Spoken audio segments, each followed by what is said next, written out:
Rain crashes against a dead sky. Lightning flickers across a battlefield where every single human face is the same.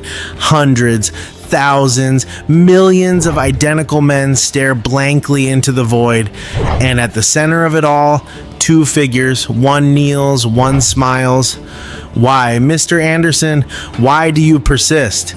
The kneeling man, Neo, closes his eyes and lets himself die.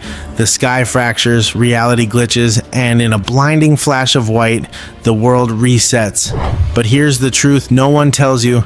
That wasn't the first time it happened, and it might not have been the last. To understand why Neo chose death, to understand why humanity was enslaved, to understand why the machines needed him, we have to go back to the moment humanity created its own God.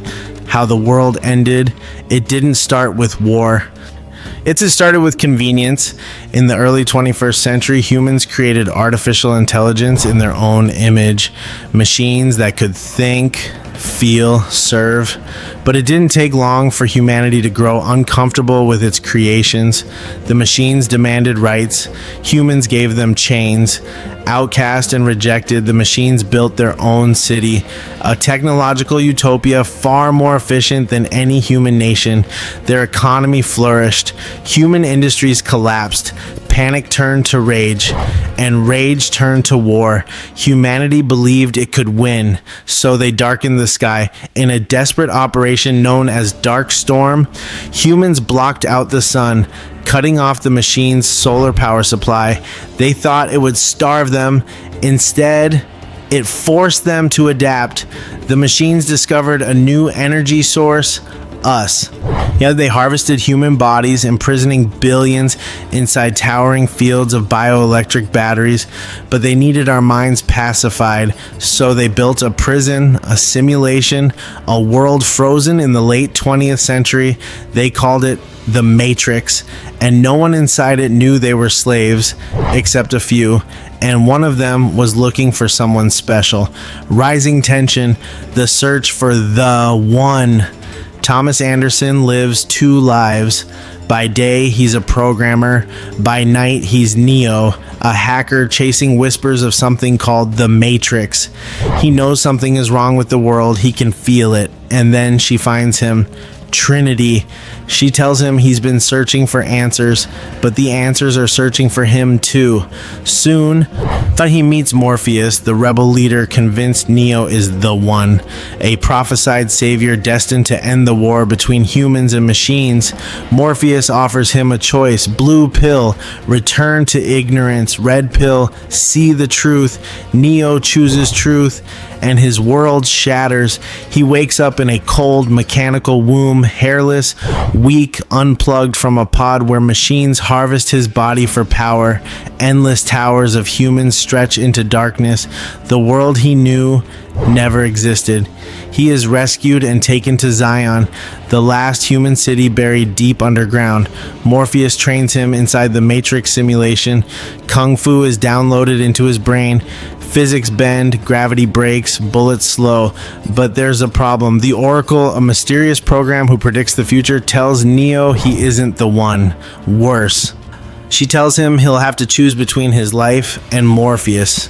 And soon, that choice arrives. First major twist: death and rebirth. Betrayal comes from within.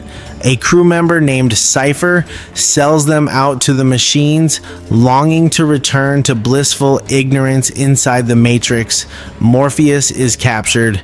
Agents, sentient enforcers of the system, prepare to extract Zion's location from his mind. Neo could run, he could survive, but instead, he goes back in. Gunfire explodes through marble hallways. Helicopters crash into skyscrapers. Reality tears itself apart. Neo reaches Morpheus, but Agent Smith intercepts him, and this time, Neo loses. Smith shoots him. His heart stops. Flatline. And Trinity whispers the words that change everything. She confesses she loves him. The Oracle once told her she would fall in love with the one if she loves him. He cannot be dead. Neo awakens, but not as a man, as something more. He sees the Matrix for what it truly is, lines of code cascading like digital rain, bullets freeze mid-air. Smith is obliterated from the inside out. The machines have felt fear for the first time, but peace, it's nowhere in sight, because something else survived that encounter, something that shouldn't exist. Massive drills carved towards Zion's core. In hours, they'll breach the city. At the same time, Agent Smith has returned, but he's no longer bound by the system. He has become a virus. Now, he can clone himself, assimilate anyone, even humans, even programs, even the Oracle. And as Zion prepares for annihilation, Neo learns a devastating truth. The prophecy of the One, it was part of the system, a design flaw, intentionally engineered. Neo reaches the source, the machine mainframe, and meets its creator, the Architect. The Architect reveals the horrifying cycle. There have been 5 Neos before him, 5 Zions before this one. Each time, the One eventually reaches the source and resets the Matrix, selecting a small group to rebuild Zion. It's control disguised as hope.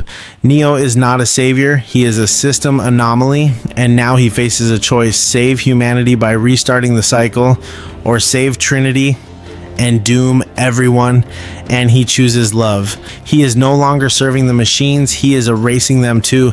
The virus has outgrown its host. Meanwhile, something impossible happens. In the real world, outside the Matrix, Neo raises his hand and stops Sentinels mid-air without being plugged in, as if the boundary between simulation and reality no longer matters. He collapses, and when he awakens, he's blind, but somehow he sees more clearly than ever. Machines glow like burning angels in his vision. The lines between worlds blur, and Zion's defenses fail. All seems lost. Down until Neo makes one final decision. He will go to the machine city alone. Emotional collapse, sacrifice. Neo and Trinity fly toward the machine capital, towering mechanical spires stretching beyond clouds of ash. Defense systems fire. Their ship crashes. Trinity is impaled by twisted metal. She dies in Neo's arms for the first time since his awakening. He cannot bend reality to save someone he loves. He continues alone and stands before the machine overlord. He offers a bargain. He will destroy Smith in exchange. Peace for Zion. The machines accept. Neo is plugged in one last time. Inside the Matrix, there is only Smith. Endless copies, a sea of identical faces stretching across the horizon. Rain pours, thunder roars. They fight, not just with fists, but with ideology. So Smith believes everything exists to be consumed.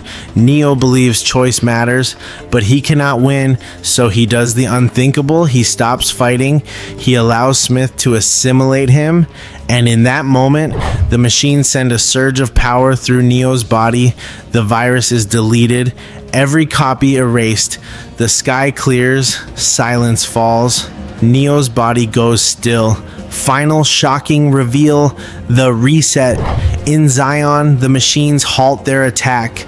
They withdraw. The war ends.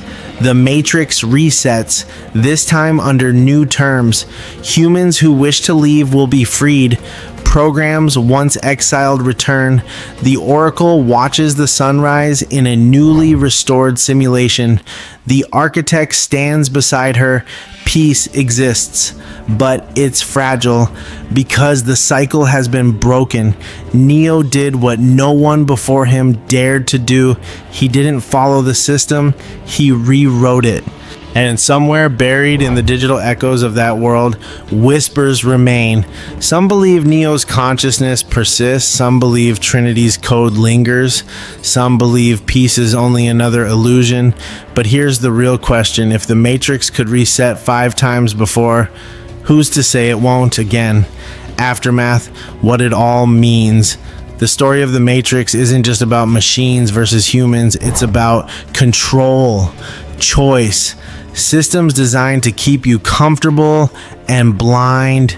Neo's greatest power wasn't flying, it wasn't stopping bullets, it wasn't destroying Smith, it was choosing differently. Every version of the one before him obeyed the equation. Neo broke it. He chose love over logic, sacrifice over survival, and in doing so, he forced a machine civilization to negotiate. So, Alge, if you enjoyed this full cinematic breakdown, make sure to subscribe, hit that like button, and comment below. If Morpheus offered you the red pill, would you take it?